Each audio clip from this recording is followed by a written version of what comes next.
Organization. This is a cognitive skill, guys. People are not organized the same way you are.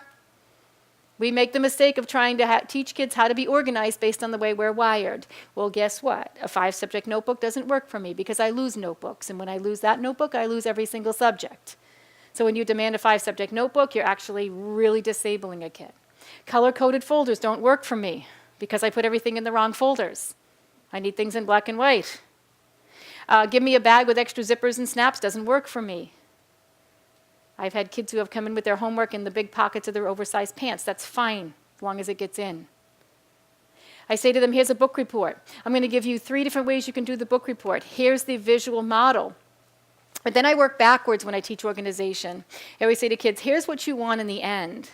Now I want you to step backwards and figure out how you're going to get there. Instead of starting from the beginning, see, because when you start from the beginning, for some of our kids, it's like this bizarre place in space. How do I get there?